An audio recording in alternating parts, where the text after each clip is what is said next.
Halo Miss Putri, perkenalkan nama saya Kandala Simatupang dari kelas 11 dan saya sekarang akan melakukan pengayaan ataupun remedial untuk sosiologi untuk PTS.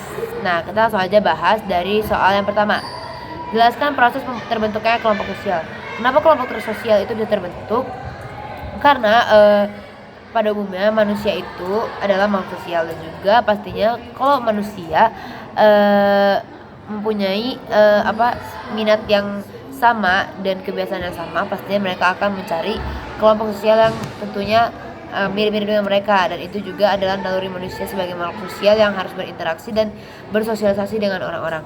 Yang kedua, nah kita lanjut lagi nih ke soal yang kedua, itu jelaskan perbedaan kerumunan dan publik. Kerumunan itu apa sih guys? Kerumunan adalah individu-individu yang berkumpul secara kebetulan di suatu tempat dalam waktu yang bersamaan. Kerumunan itu terorganisasi, mempunyai pemimpin, tetapi tidak ada sistem kerja atau bisa dibilang spontan. Nah, contoh kerumunan itu ada banyak, ada beberapa, tapi di sini yang minta dua, jadi kita jelasin aja dua ini, yaitu ada kerumunan yang diatur atau formal crowd.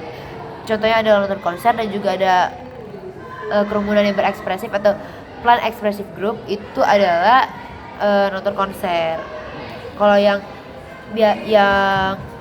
formal itu nonton bioskop, kalau yang berekspresif itu nonton konser. Nah, kita lanjutkan dengan penjelasan publik. Apa sih publik itu guys? Publik adalah kelompok yang bukan merupakan kesatuan, interaksi secara tidak langsung, biasanya melalui film, radio, ataupun media sosial lainnya, yang mungkin memiliki pengikut yang banyak. Publik memiliki tujuan yang lebih terarah, mereka lebih bisa dibilang juga pandangan terhadap masalah, menentukan sikap dan pilihan mereka lebih terarah ke ada masalah. Nah, contohnya itu seperti masyarakat umum, atau bisa dibilang berinteraksi secara media, di sosial media, atau dibilang juga netizen, juga di layanan publik seperti di taman, di kota, ataupun sekolah. Selanjut yang ke nomor 3, yaitu adalah Ferdinand Tönnies membedakan kelompok di dalam masyarakat menjadi dua, yaitu Gemeinschaft dan Gesellschaft. Jelaskan perbedaan antara keduanya dan berikan contoh masing-masing. Gemeinschaft itu, atau bisa dibilang juga paguyuban, adalah bentuk kehidupan bersama di mana anggotanya diikat oleh hubungan batin yang murni, bersifat alamiah, personal, dan ketat. Contohnya seperti Gemeinschaft of Blood sama Gemeinschaft of Place. Gemeinschaft of Blood itu contohnya keluarga, kalau yang Place itu adalah RT ataupun RW. Nah, kita lanjut ke Gesellschaft, atau bisa dibilang juga patembayan. Patembayan itu apa sih? Ikatan yang lahir impersonal, biasanya untuk jangka waktu pendek, hanya untuk kepentingan tertentu, atau ini juga bisa dibilang formal. Contohnya itu adalah organisasi buruh pabrik dan juga partai. Bisa juga orang-orang yang bekerja di perusahaan, seperti itu. Nomor 4, jelaskan tujuan pembentukan organisasi sosial. Berikan 3 contoh organisasi sosial yang kamu ketahui dan berikan penjelasan lengkap. Tujuan organisasi sosial itu pastinya untuk mencapai tujuan bersama melalui kerjasama, meningkatkan partisipasi masyarakat, dan melestarikan nilai sosial dan budaya. Contohnya itu seperti RT RW, unit organisasi sosial terkecil di tingkat lingkungan perumahan yang bertujuan untuk mengelola lingkungan dan membantu warganya. Nah, mereka juga punya tujuan tersendiri, yaitu seperti untuk mengelola lingkungan dan membantu warganya. Yang kedua ada panti asuhan. Panti asuhan itu adalah organisasi yang bertujuan untuk merawat dan mengasuh anak-anak yang membutuhkan atau kehilangan orang tua.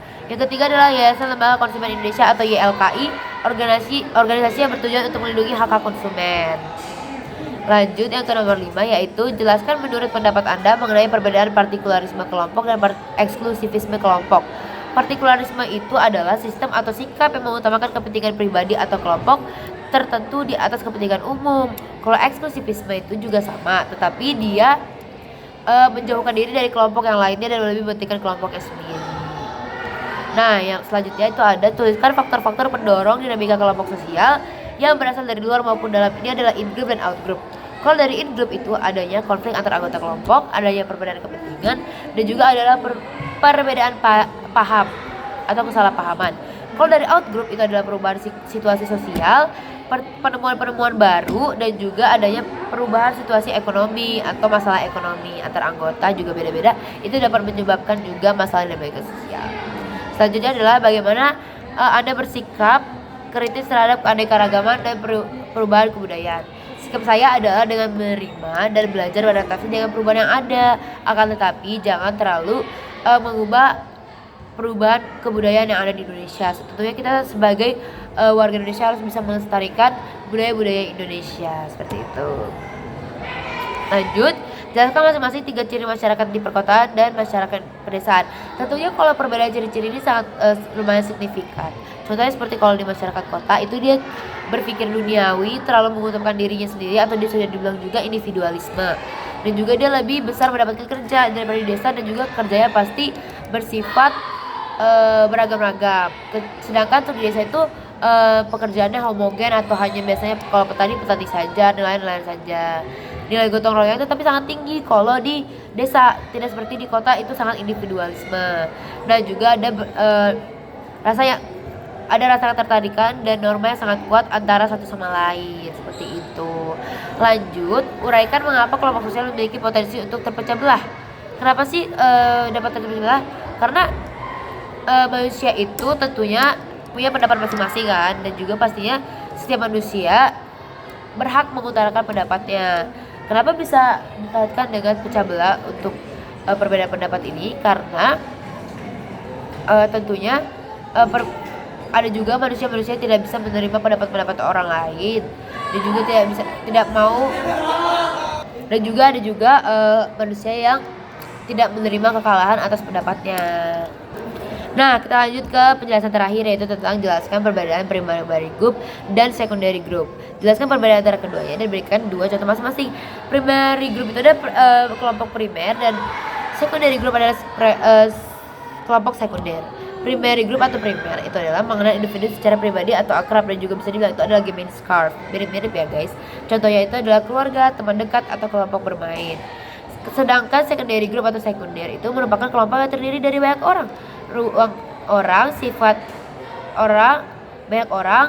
sifat dan hubungan tidak berdasarkan pengenalan secara tidak pribadi, tidak langgeng, dan berlangsung dalam waktu terbatas. Itu seperti Gesellschaft. Contohnya seperti rekan kerja, anggota kelas universitas, ataupun tim olahraga.